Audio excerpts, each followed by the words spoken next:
ચૂંટણીના પરિણામો પછી હવે ખેડૂતોના મુદ્દા છે એનું નિરાકરણ થવું જોઈએ। એટલા માટે થવું જોઈએ કે અમારા ગુજરાતના જે 56 લાખ ખેડૂત છે દરેક ખેડૂતે ખોખારો મારીને ભાજપ ઉપર ભરોસો કર્યો છે। શું કામ? હવે એનું આપણે કારણ જોવા જઈએ તો આમ તો આપણે ઘણા સમયથી સ્થાનિક સ્વરાજની ચૂંટણી ચાલી રહી હતી। સ્થાનિક સ્વરાજની અંદર તાલુકા પંચાયત, જિલ્લા પંચાયત અને નગરપાલિકા અને મહાનગરપાલિકાઓની ચૂંટણી હતી। સ્વાભાવિક રીતે નગરપાલિકા અને મહાનગરપાલિકા છે એ સિટી વિસ્તારની હોય, શહેરીકરણ હોય, એટલે શહેરની અંદર તો અનેક પ્રકારના વર્ગ છે એ રહેતા હોય, નોકરિયાત હોય, ઉદ્યોગપતિ હોય, પ્રાઇવેટ નોકરીવાળા હોય, સરકારી નોકરીવાળા હોય, નાના મોટા વેપારી હોય, પણ ખેડૂતોનું પ્રમાણ ત્યાં ઓછું હોય છે સિટી વિસ્તારની અંદર।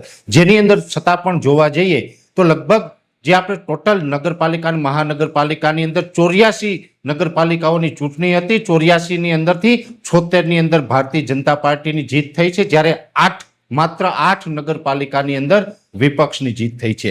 એવી જ રીતે જિલ્લા પંચાયતની અંદર જોવા જઈએ તો આ રાજ્યની અંદર ટોટલ 34 જિલ્લા પંચાયતની ચૂંટણી હતી।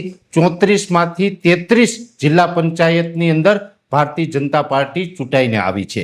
એવી જ રીતે જે તાલુકા પંચાયત હોય છે તો ટોટલ 260 તાલુકા પંચાયતની ચૂંટણી હતી, એમાંથી 253 તાલુકા પંચાયતની સીટ છે એ ભાજપને મળી છે, એટલે કે 253 તાલુકા પંચાયતની અંદર ભાજપની બોડી બની છે, જ્યારે વિપક્ષની અંદર કોંગ્રેસ અને આમ આદમી પાર્ટી બંને મળીને માત્ર 7 બોડી બની છે।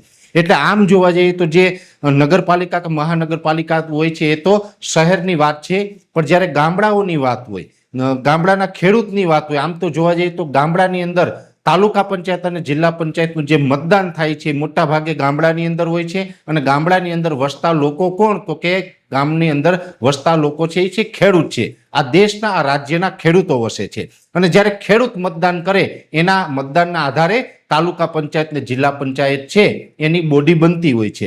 તો ગામડાઓની અંદર જે તાલુકા પંચાયતમાં 260 તાલુકા પંચાયતની જે ચૂંટણી હતી, 260 માંથી 253 ઉપર ભાજપનો વિજય થયો છે, એટલે કે ભારતીય જનતા પાર્ટીનો વિજય થયો છે।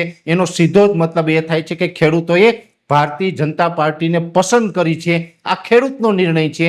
તાલુકા પંચાયત અને જિલ્લા પંચાયત, તાલુકા પંચાયતમાં પણ 253માં જે ભારતીય જનતા પાર્ટી ચૂંટાણી, તો જિલ્લા પંચાયતની અંદર 34 હતી, એમાંથી 33માં એટલે માત્ર એક જ જિલ્લા પંચાયતની અંદર વિપક્ષને બોડી બની છે, બાકી દરેક જગ્યાએ ભાજપની બોડી બની છે।